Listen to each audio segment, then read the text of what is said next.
Джо Диспенза. Сергек сана. 14 тарау.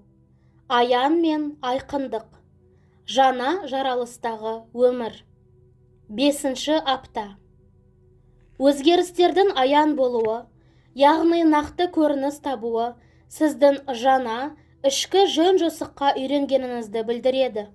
Ол жөн-жосық кез келген сырт факторлардан құдіреттірек. Сіздің энергияңыз үнемі тасып тұрады. Көкейіңіз тәннен, қоршаған ортадан және уақыттан тәуелсіз жаңа жаралысқа тамыр жіберген.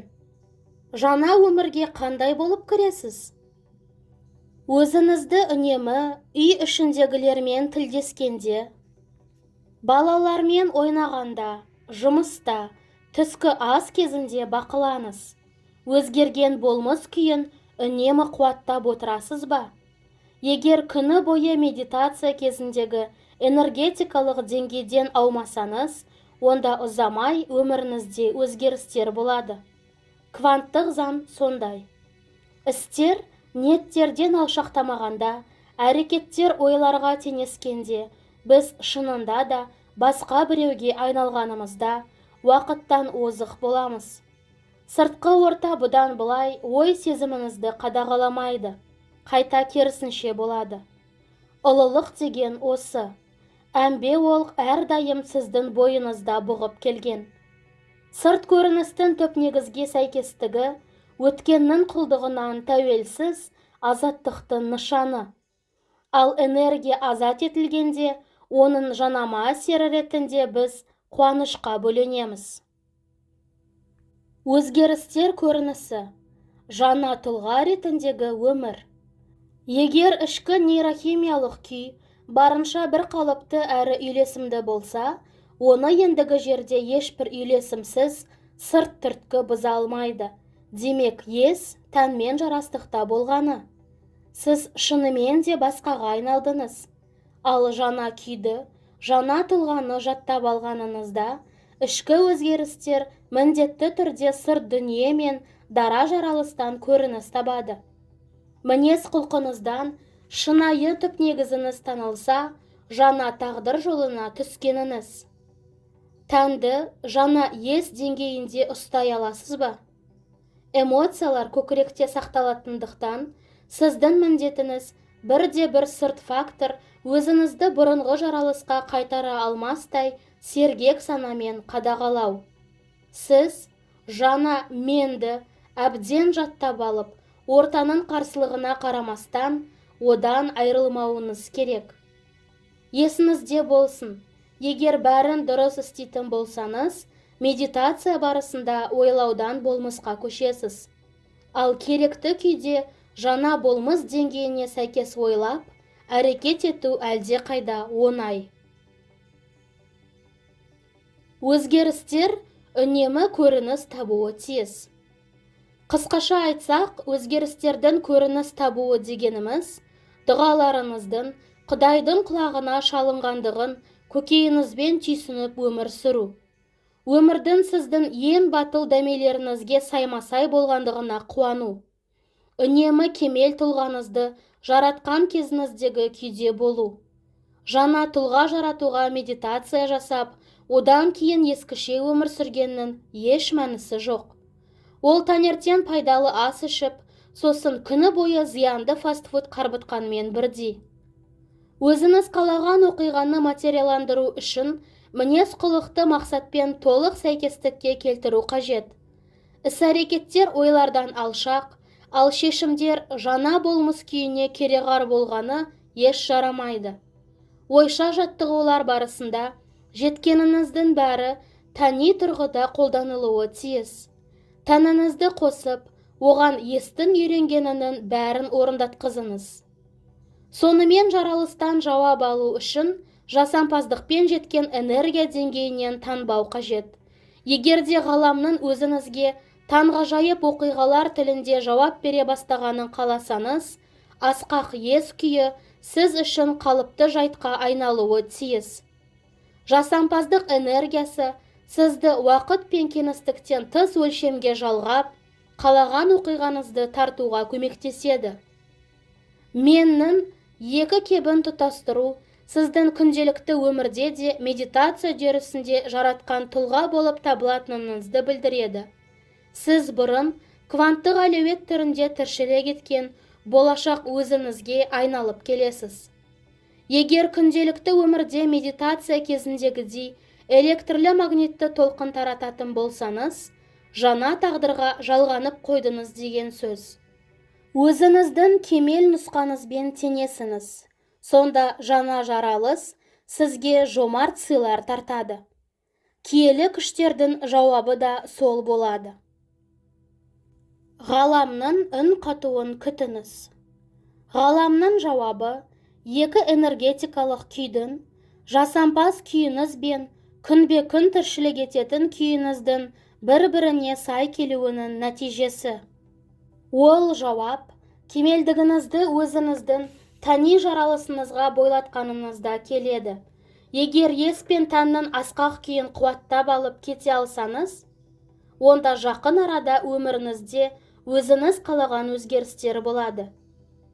Жауап қандай түрде келуі мүмкін? Өміріңізде жаңа мүмкіндіктер, қызықты сәйкестіктер, аяндар, тылсым тәжірибелер көрініс тауып, істеріңіздің қиюы келіп, орайымен шешіледі. Сіз ағын күйіне тап болып, күш салмай-ақ өзгеріп, денсаулығыңыз оңалып, немесе жаңа адамдармен араласа бастайсыз. Және бұл әлі басы ғана. Ғаламның ыңғай беріп, ырқыңызға көнуі сізді жұмысты жалғастыруға шабыттандырады. Ішкі күш қажыр нәтижелері сыртқы дүниеде материаланғанда, сіз табиғи түрде іште және сыртта жүріп жатқанның арасында байланыс орнатасыз. Бұл ада-күде жаңа тәжірибе сіздің енді кванттық заң бойынша өмір сүретініңізді айғақтайды. Өміріңіздегі өзгерістер эмоциялармен және ес күйімен ішкі жұмыстың тікелей салдары екендігін көкейіңізбен түйсінгенде қайран қаласыз. Ішкі және сыртқы дүниелер арасында өзара байланыс барына көз жеткізгенде, осындай нәтижелер берген іс-әрекеттеріңізді тіптен мұқият талдап, оларды тағысын тағы қайталайтын боласыз. Ішкі күш қажырдың сыртқы көрінісі сіздің себеп-салдарлық байланыстар шеңберінен шығып, қалаған салдарларды тудырып үйренгеніңізді білдіреді. Сіз жаратушыға, жаралыс жасаушысына айналдыңыз. Өзіңізді тексеріңіз. Сыртқы дүниемен қарым-қатынасқа түскенде, медитация кезінде жеткен ішкі күйді қуаттап, сақтап тұра аласыз ба? Астас байланыстар мен бұрынғы мен туралы естеліктерге толы басыңыздағы жаралыстан үстем бола аласыз ба? Таныс қоздырғыштарға, үйреншікті ыңғай танытудан тыйылуға қабілетіңіз жете ме? Тән мен есті ағымдағы мезеттен озуға бейімдей алдыңыз ба? Өйткені біз дәл осы мақсатпен әдепкі өмірде жайшылықта басқаға айналып, жаңа адам ретінде өмір сүру үшін де медитация жасаймыз ғой. Жаңа менді өзіңіздің өмірлік қағиданызға салыңыз. Күн ұдайы жаңа энергетика деңгейіне тартылып отырыңыз. Әр іс, әр сөз, әр сезім, эмоция, тағы да басқаларын көкеймен түйсінудің қажеттігін есіңізге салып отырыңыз. Ойша өміріңіздің парақшаларына шағын ескертпе жазбалар қалдырып жүріңіз. Мысалы, таңертең шайынғанда, мен өмірімде бардың бәріне ризалық сезінетін боламын. Жұмысқа бара жатып, тек қуаныш сезінетін боламын. Бастықпен кездескенде, кемелдігіме лайық мінез құлық танытамын. Айтпақшы, түскі ас кезінде де кемел мен толқынына бейімделуді ұмытпаймын.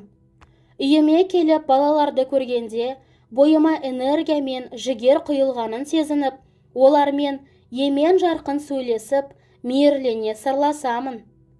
Ұйықтар алдында да міндетті түрде енді қандай адамға айналғанымды өзімнің есіме саламын. Күн сонында қойылатын сұрақтар. Өзін-өзі тексеру сұрақтары сіздің күні бойы өзіңізді жаңа кейпіңізде қаншалықты жақсы таныта алғаныңызды анықтауға көмектеседі. Бүгін мен міндетті қалай орындадым? Өзімді ұстай алмаған тұстарым болды ма? Себебі не? Кімге және қандай жағдайда бұрынғыша ыңғай таныттым? Қай кездері мен дағдылы түрде әрекет ете бастадым? Келесіде жағымсыз эмоция, теріс қылықтарға жол бермеу үшін нені ескеріп, не істеуім керек? Ұйқыға жатарда қай кезде кемелдігіңізден алшақтағаныңызды еске түсіруге кеңес беремін. Жағымсыз ескі әдеттерге бой алдырып алған жағдайларды айқындап, өзіңізге 2 сұрақ қойыңыз. Тағы да осындай жағдайға түскенде, нені басқаша істеймін? Және қандай білімдер мен философиялық негіздемелер осы тәріздес жағдайды тізгіндеуге көмектеседі? Жауаптарды ойластыру, кезекті ойша жаттығу. Ол тұлғаның тағы бір келеңсіз қырын тегістеп, тазартып, жөнге келтіруге көмектеседі. Ойлану толғану барысында сізді жаңа жағдайларға дайындайтын жаңа нейронды байланыстар түзіледі. Осы қарапайым шара меннің кемел үлгісін жаңартып, жетілдіруге көмектеседі. Сондықтан осы шараны күнделікті медитацияға кірістіре аласыз. Айқындық. Іштен сыртқа ойысу. Айқындық алалықтың жоқтығын, яғни сырт көріністің түп негізге сәйкестігін, ал ішкі күйдің сырт жаралыстан көрініс табатынын білдіреді. Осы күйге жеткеніңізде ес және өмір ұғымдары барабар болады. Бұл сіз бен сіздің жасампаздығыңыздың жемістері арасындағы қатынастардың қорытынды сатысы. Енді өмірдің әрбір өрісі естің айнасы болып табылады. Сіз өміріңіздің нақ өзісіз, ал өмір нақ тұлғаңыздың сырт бейнесі. Егер кванттық физика тұжырымдағандай, қоршаған орта небәрі естің жалғасы болса, онда тап қазір өміріңіз жаңа болмыс күйіне саймасай, толықтай қайта құрылып жатыр.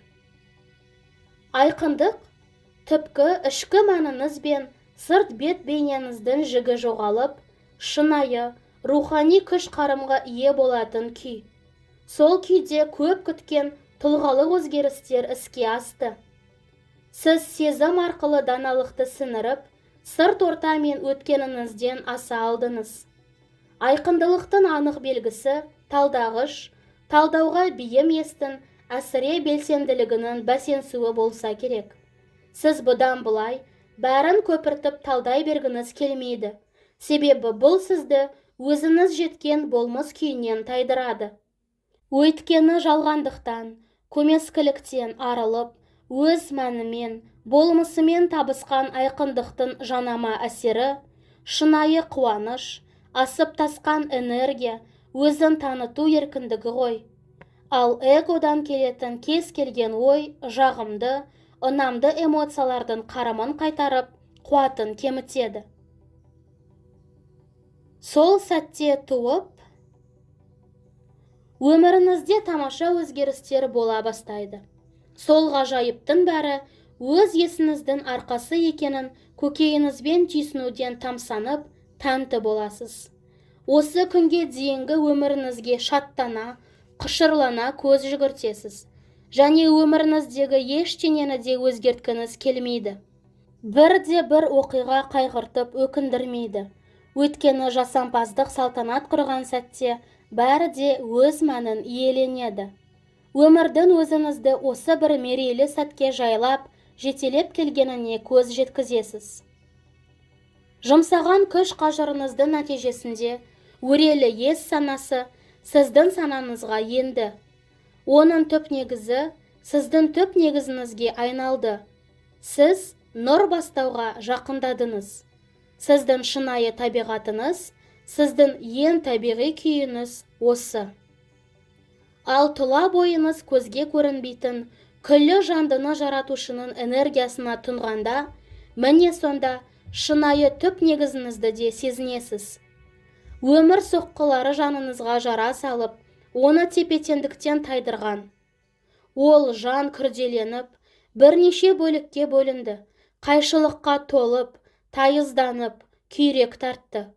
Ал ес пен тән жиіліктерін табиғи түрде тежеп, баяулатып келген күнелту эмоцияларынан айнығанда, электрлік магниттік негізіңізді арттырдыңыз. Енді сіз әлде қайда жоғары жиілікті тербеліс тудырасыз. Жан сарайыңыздың есігін айқара ашып, өрелі күштің енуіне кеңістік бөлдіңіз де өзіңізге еркіндік сыйладыңыз. Сөйтіп ақыры онымен тұтасып, бір бүтінге айналдыңыз. Сіз өрелі ессіз де, өрелі ес сізсіз. Когерентті энергия ағынына көмілдіңіз. Ондай ағынды біз сүйіспендік деп атаймыз. Қалтқысыз сүйіспендік күйі дайым іште туындап, тек содан ғана сырттай түрлі көрініс табады. Биік өрелі сананың көкейдің жандандырғыш күшіне қанған сон, тосын жайтқа тап болуыңыз кәдік. Өзіңіздің толыққанды тұтастығыңызды жан тәніңізбен жіті сезінетініңіз сонша, тағы не тілеріңізді білмей дағдаруыңыз мүмкін. Осы екі ұшты сезім маған кәдімгідей аян болды. Бүкіл мұқтаждықтар мен қалау тілектер жетіспеушіліктен, әлдененің, не әлдекімнің, орынның, не уақыттың жетіспеушілігінен келіп шығады. Биік өрелі көкеймен қатынас орнатқанда, санан өскенде кешетін күйдің кереметтігі сонша, басқа бірдеңе жайлы ойлаудың өзі қиын екенін ара-тұра аңғаратын болдым. Өзімнің тұтастығымды өткір сезінгенім соншалық, бірде-бір ой көңіл бөліп алаңдауға тұрмайтын еді. Бір қызығы, жасампаздық, жаратушылық өрісіне тап болғанда, біз неге болсын мұқтаждықтан арыламыз. Өйткені өзіміз өлердей қалаған нысандармен толтырғымыз келген қоңылтақ көңіл бұдан бұлай жоқ. Оның орнына тұтастық сезімі келеді. Сөйтіп біздің ендігі қалайтынымыз бірақ нәрсе. Таңғажайып тепе-теңдік, үйлесім және сүйіспендік күйінде болу. Аңғаруымша қалтқысыз таза, ақиқат сүйіспендік осыдан келіп шығады. Өмірге тәнті болып, өтеуіне ештеңе тілемеу нағыз еркіндік. Біз бұдан бұлай сыртқы орта элементтеріне байлаулы емеспіз. Осы сезімнің үйлесімділігі сонша, бір мәрте кешіп көргеннен ақ, енді ешқашан өзгелерді жазғырып, өмірлік жағдайларға эмоция мен ыңғай танытуға төмендей алмаймыз. Бұл өзіңді аяқ асты етумен бірдей. Бізді биік өрелі көкей басқара бастайды. Енді ол бүкіл іс-әрекетімізді көктей өтеді. Адамилықтан құдайлыққа қарай жылжып, барған сайын құдайға баланамыз. Күшіміз бен сүю қабілетіміз артып, бұрынғыдан гөрі мейірімді, мәрт, батыл, ықыласты, табанды әрі сау бола түсеміз. Осының бәрі құдайы көкейдің жұмысы. Кеудеңізді қуаныш пен шаттық кернегенде, сол сезімді өзгелермен бөліскіңіз келетін табиғи зәрулік туындайды. Ал бұны істеудің ең оңай жолы қайсысы? Өзгелерге беру. Мен қайран қаларлық сезімдер кешемін, және оларды сенің де кешкеніңді қалаймын. Сондықтан оларды саған сыйлаймын деп ойлаймыз. Сөйтіп өзгелер де игілікке бөленуі үшін олармен бөлісе бастаймыз. Және осының бәрін өз басымызды ұмытардай беріліп істейміз. Осының бәрі мүмкін болатын дүниені елестетіңізші. Ал егер дегенмен жаңа жаралыс жасағыңыз келсе, арманыңызбен бір бүтінді құрайтын ішкі тұтастық күйінен жарататыныңызды біліңіз. Сіз өз жасампаздығыңыздың жемістеріне барабарсыз. Бұрынғы тұлғаңызбен бар байланысты артта қалдырып, жасампаздық өрісіне тап болғаныңызда шаттыққа бөленесіз. Сол сезім жаралыстың өзіңізге тиесілі екенін қапысыз аңғартады. Бұл теннис добын бірден-бір ұтымды сәтте қаққанмен, немесе айналарға қарамастан, көлікті бордюрге бірнеше сантиметр жетер-жетпес тоқтатып, мінсіз қойғанмен бірдей. Сіз жай ғана сезесіз. және жай ғана білесіз. Мен күнделікті медитацияны әдетте былай көрмеймін. Егер сізге ұнап жатса, алуыңызға болады. Көзіңізді жұмыңыз. Биік өрелі сананың өзіңізді және жаппай айналаңызды жайлайтынын түйсініңіз. Оның тіршілікте барын есіңізден шығармаңыз. Осы қазірде ол сізді бағып, сіздің бүкіл ниеттеріңізден хабардар. Оның уақыт пен кеңістіктен тыс тіршілік ететін күллі жандыны жаратушы екенін ұмытпаңыз. Міне, тән құштарлықтары мен эгоистің қитұрқылықтары арқылы ұзақ жолдағы соңғы қадамда жасалды. Және де биік өрелі көкейдің тіршілікте бары рас болса, онымен арада байланыс орнағанын түсінуіңіз үшін өзіңізге белгі беруін сұраңыз. Жаратушыға былай деңіз: егер бүгін мен сенің болмыс бейнеңе лайық әрекет еткен болсам, өтінемін, осы талабым текке кетпегенін білдіріп, белгі берші. Лайым жауабын мен үшін тосын болып, үйреншікті ұйқыдан оятып, осы нышанның өзінен екеніне шәк қалдырмай, шүбәсіз нандырып, одан әрі талаптануыма шабыттандырсын. Егер жауап өзіңіз күткендей әрі болжаулы болса, онда сіздің дүниеңізде дәнеңе де өзгермегені. Үйреншікті екені көкірегіңізде сайрап тұрған, бұрынғыны жаңа һәм тосын деп жариялағысы келетін алдамшы көңілдің азғырындысына көнбеңіз. Жаңа өмір төбеңізден түскендей, сізді таң-тамаша қалдыруы мүмкін. Тіпті аз-маз үркітуі де тиіс. Бірақ мән-маңызымен емес, көрініс тапқандағы пішінімен. Таңданыс бізді ұйқыдан оятады. Ал болып жатқанның жаңалығы жанымызды толқытып, бүкіл зейінімізді аударып алады. Біз тұрмыстық сезімдерден биіктей түсеміз. Егер біз қалтқысыз сенсек, онда бәрі өте тамаша, өте қызық деген сөз. Ендеше күш-қажыр жұмсап, талаптанғанымыз жемісін беріп жатқанына сенімді бола аламыз. Әмбе әдеттен тыс оқиғалардың анау-мынау емес, нақ өрелі естің ісі екенін анық білеміз. Шешуші эксперимент. Сонымен биік өрелі көкеймен қатынас орнаттыңыз. Ол сізге белгілер береді де, болып жатқанның бәрі тек сіздің ішкі жұмысыңыздың нәтижесі екенін бір өзіңіз ғана білесіз. Ғаламның жауаптары сізді жаңа ерліктерге шабыттандыратын болады. Ал өміріңізге келген ғажайыптан алынған 10 қуатты келесі арманды іске асыруға бағыттауға болады. Бейне ғалым, не табиғаттанушы, жаратылыстанушы зерттеушідей, сіз өз өміріңізге эксперимент жасап, өз еңбектеріңіздің нәтижелерін бағалайтын боласыз. Өмірдің мәні жап-жақсы, моп-момақан болып, Құдайға жағынуда, жарқырап көрінуде, атағынды асыруда, немесе табысқа жетуде емес. Қайта Құдайы энергия ағынын тежейтін жалған жүздерді сыпырып, сырт жылтырақты жоюда. Біздің мақсатымыз өрелі есті ішімізге енгізіп, біз арқылы әрекет етуіне мүмкіндік беру. Біз өзіміздің жасампаздық, жаратушылық қабілетіміз арқылы күш алып, өзімізге едәуір қиын сұрақтар қоюымыз керек. Өйткені олардың жауаптары тағдырымызды сөзсіз байытып, нұр үстіне нұр болады. Сұмдықтарды емес, ғажайыптарды тосуымыз керек.